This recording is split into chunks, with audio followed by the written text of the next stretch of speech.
बिस्मिल्लाहिर्रहमानिर्रहीम। अस्सलाम वालेकुम नाज़रीन इकराम, कैसे हैं आप? मैं मुनीर अहमद मलिक हूं और आप देख रहे हैं मेरा यूट्यूब चैनल। नाज़रीन इकराम, आज के दिन की कुछ अहम खबरें हैं। छुट्टी का दिन था लेकिन आज कुछ अहम जो है डेवलपमेंट्स हुई हैं सियासी हवाले से भी, और जो है और भी कुछ हैं खबरें। अली अमीन गंडापुर रिहा हो गए, घर पहुंच गए हैं, जमान पार्क है, वहां पे उनका फकीदुल मिसाल इस्तकबाल हुआ। इसके अलावा आज जो है दो अहम इस्तीफे सामने आए हैं, वो भी आपको अपडेट करेंगे। इसके अलावा आर्मी चीफ की दो अहम शख्सियात से मुलाकात हुई हैं और काजी फैज ईसा के खिलाफ आज छुट्टी वाले दिन भी कुछ अहम खबरें सामने आई हैं, वो भी आपको बताते हैं। सबसे पहले अली अमीन गंडापुर के बारे में। अली अमीन गंडापुर रिहाई के बाद जो है अपने DI खान पहुंच चुके हैं और उन्होंने जो है मीडिया से बात करते हुए ये कहा कि वो बादशाह हैं और बादशाह को जो है आता है कि क्या करना है, मैं इनसे बदला लूंगा। उन्होंने बदला लेने का ऐलान कर दिया। उन्होंने कहा कि मैं जब से MNA बना हूं मैंने आज तक किसी से बदला नहीं लिया, अपने हल्के के अंदर भी मैंने किसी से बदला नहीं लिया, लेकिन अब मैं बदला लूंगा। मेरे साथ जो कुछ इन्होंने किया मैं बदला लूंगा। इसके अलावा दो अहम इस्तीफे जो है सामने आए हैं। नून लीग के जो पंछी हैं वो आहिस्ता आहिस्ता उड़ना शुरू हो गए हैं। पहले भी उनके एक दो लोग जो है वो इसमें शामिल हुए हैं, पाकिस्तान पीपल्स पार्टी में शामिल हुए हैं। अब इनके वजीर मुमलिकत बराए अमूर दाखिला, मतलब एक तो बड़े वफाकी वजीर होते हैं, एक जो है स्टेट के वजीर होते हैं, इंटीरियर मिनिस्टर होते हैं स्टेट के। अब्दुर्रहमान खान जो साहब हैं ये लोधरा से हैं और वजीर मुमलिकत बराए अमूर दाखिला या जिस तरह आप कह लें कि दाखिला के ये हैं। तो इन्होंने जो है आज वजारत से जो है इस्तीफा दे दिया है और जो ज़राए बता रहे हैं वो ये बता रहे हैं कि ये जो है इसके बाद MNA की सीट से भी, मतलब पार्टी रुकनीत से भी इस्तीफा देने जा रहे हैं। और देखना यह है कि ये किस तरफ जाते हैं, क्योंकि लोधरा का हल्का है, ये बहुत अहम हल्का है, जहांगीर तरीन का हल्का है, वहाँ पे बड़ा सख्त मुकाबला होता है। इसके अलावा दूसरी जो शख्सियत हैं वो हैं कैसर अहमद शेख, ये चिन्योट से जो है MNA हैं, NA 100 से ये MNA है और इनका इस्तीफा भी सामने आया है।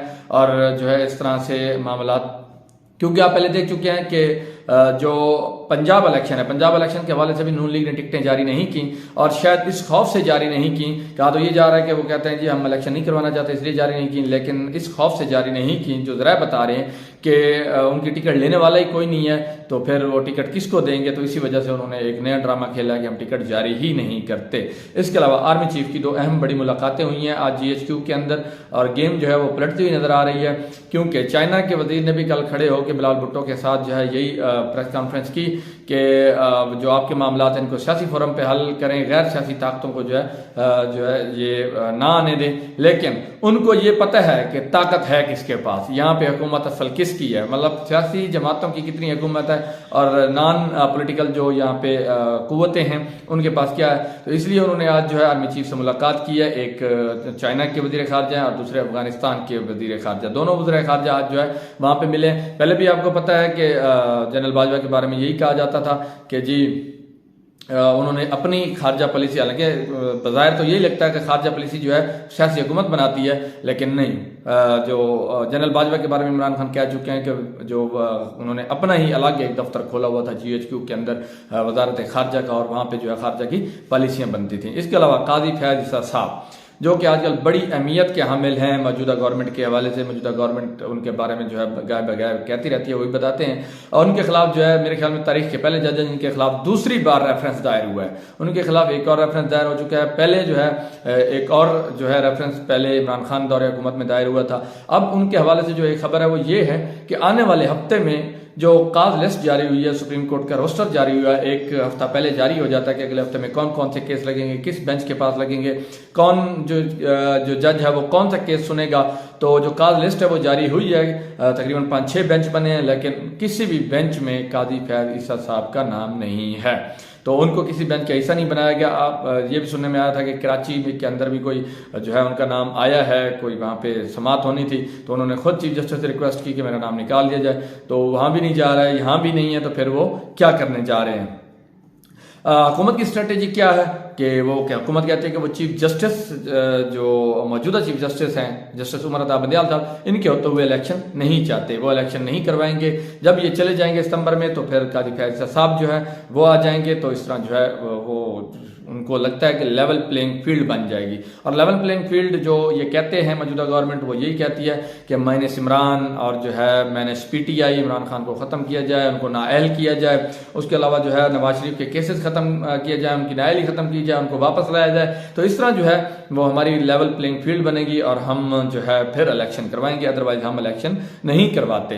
तो इस तरह की सूरत हाल जो है फिर इलेक्शन वो कहते हैं हम करवाएंगे, अदरवाइज हम नहीं करवाते। अब हुकूमत को जो है काजी फैज ईसा साहब से बहुत उम्मीदें वाबस्ता हैं। कबल अज़ीम भी उनका जो है इफ्तिखार चौधरी साहब इनको मैसर आए थे, तो इफ्तिखार चौधरी साहब की तरह ही वो अब चाह रहे हैं कि इफ्तिखार चौधरी दूसरे इफ्तिखार चौधरी आ रहे हैं, क्योंकि इफ्तिखार चौधरी के दौर में ही काजी फैज ईसा को डायरेक्ट बलूचिस्तान हाई कोर्ट का चीफ जस्टिस लगाया गया था।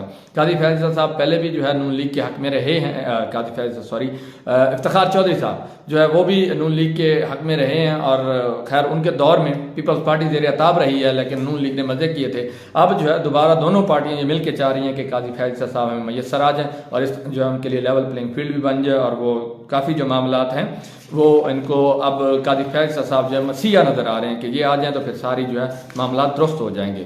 काजी फैज ईसा साहब को कबल ही नहीं, ऐसा मैं पहले भी बताया था एक व्लॉग में कि कभी ऐसा नहीं हुआ कि कोई जज जो है डायरेक्ट चीफ जस्टिस बना हो हाई कोर्ट का। तो ये वैद जो है जस्टिस थे फैज साहब, जिनको नून लीग के दौर में इफ्तिखार चौधरी ने direct chief justice Balochistan high court लगाया था। बाकी जो होते हैं वो नीचे से ऊपर जाते हैं, तो इस तरह जो है इन्होंने डायरेक्ट जो है ऊपर वाली सीट पकड़ी थी। तो अब सितंबर में इन्होंने चीफ जस्टिस बन जाना है। और ये वैद जज हैं जो कौमी असम्बली भी गए, पहले कोई जज मेरे ख्याल में इस तरह नहीं गया कौमी असम्बली में। इसके अलावा चीफ कौमी असम्बली के मुताबिक कि हमने सारे जजेस 15 जजेस को बुलाया था, लेकिन और कोई नहीं आया, अकेले चीफ जस्टिस जो काजी फैज ईसा साहब है। लेकिन जो चीफ जस्टिस ऑफ पाकिस्तान है उमर अता बंदयाल साहब, उन्होंने इशाया दिया तमाम जजेस को, 15 जजेस हैं सुप्रीम कोर्ट के, उन्होंने बुलाया। तमाम बाकी 14 जजेस आए, सिर्फ एक काजी फैज ईसा साहब नहीं है। मतलब काजी फैज ईसा साहब चीफ जस्टिस के इशाये में नहीं गए, लेकिन कौमी असम्बली में जो है वो बज़ाहिर तो वो कॉन्स्टिट्यूशन ऑफ पाकिस्तान की गोल्डन जुबली थी 50 साल मुकम्मल होने पर, लेकिन वहाँ पे सियासी तकरीरें हुई, चीफ जस्टिस अदलिया के खिलाफ जो है वहाँ पे बयान जो है तकरीरें हुई। तो बाद में चीफ जस्टिस काजी फैज ईसा साहब ने यह कहा कि जी मुझे नहीं पता था कि यहाँ पे सियासी तकरीरें होंगी। हालांकि वो वहाँ पे बैठे थे जहाँ MNAs बैठते हैं, हालांकि मेहमान जो होते हैं मेहमानों की गैलरी अलग होती है, वहाँ बैठाए जाते हैं, लेकिन वो MNAs जहाँ पे बैठते हैं या वज़ीर आज़म या जो भी है, तो वो तमाम जो है उनके दरमियान में बैठे थे। अब ये है कि जो काजी फैमिली है, इनका अगर देखा जाए बैकग्राउंड, तो हुदैबिया पेपर मिल का एक केस आया था शरीफ बरादरान के खिलाफ। तो उसमें मजिस्ट्रेट के सामने सागदार ने बयान रिकॉर्ड करवाया था और उन्हें पूरा तरीका वारदात बताया था कि किस तरह काजी फैमिली के उन्होंने इस्तेमाल किया, उनके नाम पे अकाउंट खोले, ट्रांजैक्शन की, किस तरह उनके नाम के वो साइन करते थे। तो काजी फैमिली का भी कुछ इस तरह का बैकग्राउंड है। अब ये है कि जो मखसूस मुद्दत के बाद जो है वो केस ख़त्म हो गया था हुदैबिया पेपर मिल, क्योंकि टेक्निकली बुनियादों पर उन्होंने वो ख़त्म किया कि उसका रिव्यू का टाइम जो है वो ख़त्म हो चुका था और वो केस ख़त्म कर दिया गया। अब ये है कि उसके बाद और भी केसेस आए, जैसा कि जरदारी साहब के अकाउंट में पैसे आते रहे, फलूदे वाला और जो है छाबड़ी वाला, इसके अलावा जो है और भी बहुत से लोग थे जिनके कुल्फ़ी वाले के अकाउंट से पैसे आए। तो कहा जरदारी साहब से सवाल हुआ कि ये क्या है, तो उन्होंने कहा जी आप उनसे जाके पूछें वो मेरे अकाउंट में पैसे क्यों भेजते हैं। अब छाबड़ी वाले के अकाउंट से अरबों रुपए आए। इसी तरह जो है अगले हफ्ते जो है बड़ा अहम है, उसमें जो है बहुत अहम समातें होने वाली हैं। अरशद शरीफ का केस भी अगले हफ्ते समात के लिए लग चुका है, 9 मई को जो है वो केस ज़ेर समात है।